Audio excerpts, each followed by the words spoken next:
Assalamualaikum warahmatullahi wabarakatuh. Salam sejahtera untuk kita semua. Bagaimana kabarnya teman-teman sekalian? Semoga teman-teman sekalian diberikan kesehatan walafiat dan semoga selalu dilancarkan rezekinya.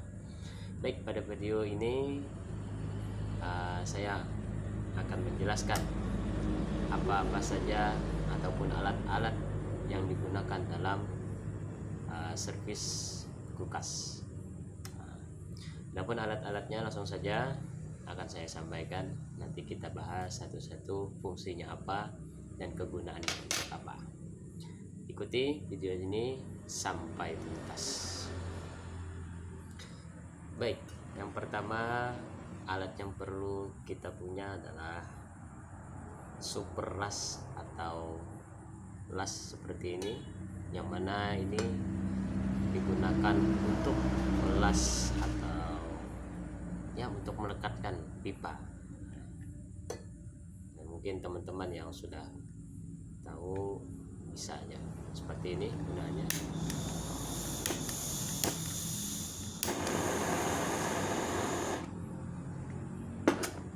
Dan yang kedua ini adalah HFC 134. Ini namanya disebut dengan freon. Freon ini berfungsi sebagai pendingin kulkas. Makanya dalam pengisian freon ini yang perlu kita punya.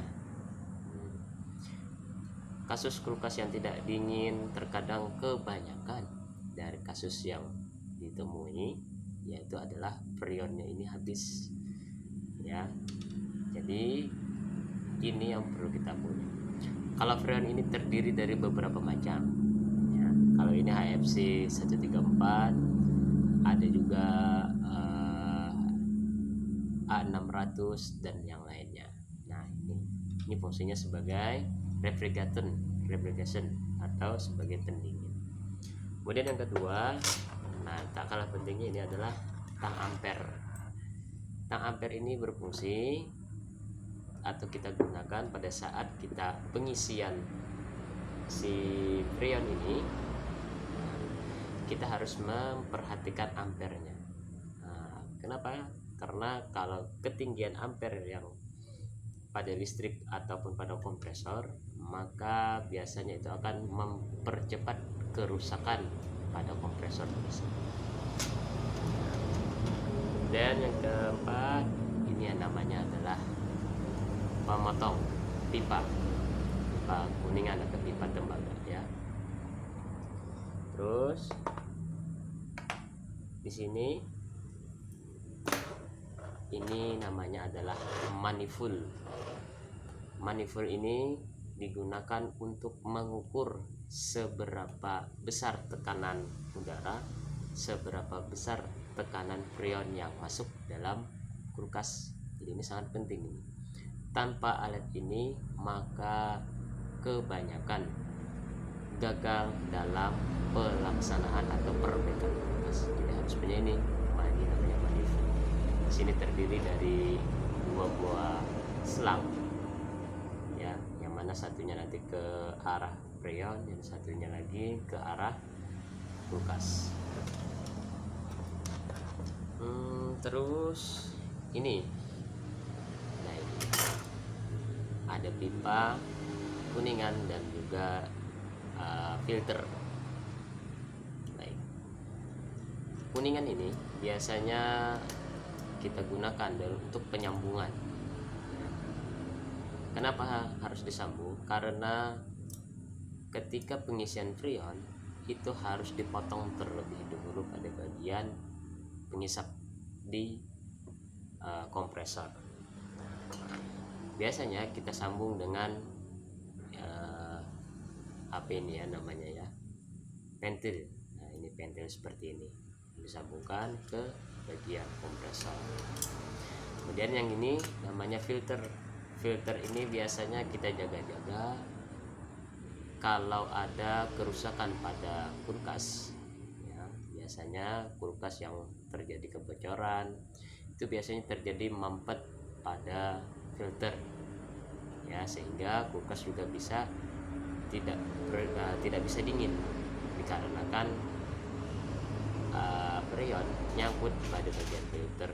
Maka biasanya kalau ketika ada terjadi kebocoran pada kulkas tersebut, maka filter ini harus diganti untuk mengurangi atau membuang penyumbatan pada filternya.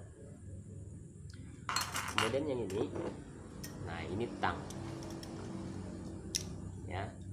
Tang ini digunakan sebagai penjepit ya, biasanya ini setelah dilakukan pada tahap akhir ketika pengelasan. Ini untuk menjepit, menutup rapat saluran yang ingin kita las. Kemudian yang terakhir ini biasanya digunakan pada patri emas atau perak. Ini namanya las perak ya. Ini digunakan pada saat kita menyambungkan sebuah pipa dengan pipa ya, seperti ini, baru kita panaskan dengan ini tadi menggunakan gas seperti ini ya, seperti gas ini. Nah, lalu kita bakar, lalu ini kita lelehkan sehingga ini menjadi perekat antara pipa dengan pipa yang lainnya. Nah, mengenai perbaikan kulkas, terkadang setiap perbaikan tentunya harus perlu ketelitian. Mengapa harus teliti? Terkadang kita bisa terkecoh, apakah freonnya habis atau apa ya, kita harus cek dulu bagian evaporatornya apakah ada kebocoran dan sebagainya ya. Kebanyakan dari kulkas ini, kalau kulkas yang tidak dingin itu biasanya adalah freonnya habis. Cuman penyebab freon habis itu harus kita cari terlebih dulu sebelum kita pengisian ulang. Karena apa? Kalau kita langsung isi, terkadang ya, kalau terjadi kebocoran, freon ini akan terbuang sia-sia, rugi dong. Jadi harus diperhatikan dulu kerusakan itu dari mana sebabnya. Apakah kalau freonnya memang habis, maka kita harus tahu sebabnya freonnya habis. Apakah habisnya karena kebocoran ataukah habis karena peredaran atau masa freon itu tersebut. Itu harus diperhatikan. Kemudian untuk kasus yang lain juga, bukan pada freon, bisa juga yaitu pada bagian reply. Bagian apa ya namanya itu, lupa saya. Nah pokoknya itulah. Tapi secara umum kerusakan yang terjadi pada saat kulkas itu asalnya dingin kemudian tidak dingin lagi, itu penyebabnya adalah freonnya yang habis. Jadi bagi teman-teman yang ingin belajar servis untuk servis kulkas khususnya ya, kalau AC juga bisa nih ya, terkadang AC juga sama ya, maka alat-alat yang seperti inilah yang perlu teman-teman punya atau dibeli. Nah, kalau saya dulu juga beli ini satu persatu ya, cuman kalau satu persatu nggak akan mungkin, maka harus dirangkum semuanya. Minimal teman-teman punya 3 alat ini ya, karena dari alat ini inilah kunci daripada kesuksesan sebuah servis kulkas. Nah, baik teman-teman, jadi itu sedikit informasi dari saya. Semoga video ini bermanfaat untuk teman-teman yang ingin belajar di bidang servis kulkas ataupun servis AC. Nah, intinya ada niat, ada kemauan, dan ada kemampuan ya. Tanamkan dalam diri kita, pasang niat. Kalau kita memang niat untuk bisa untuk bisa servis ini, maka harus ada niat. Ketika niat kita sudah ada, kita harus ada kemampuan.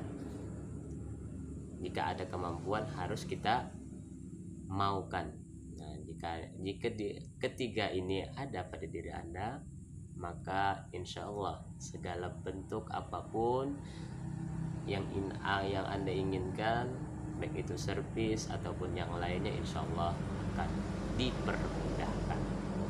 Nah, itu saja teman-teman yang dapat saya sampaikan. Salah hilaf mohon dimaafkan.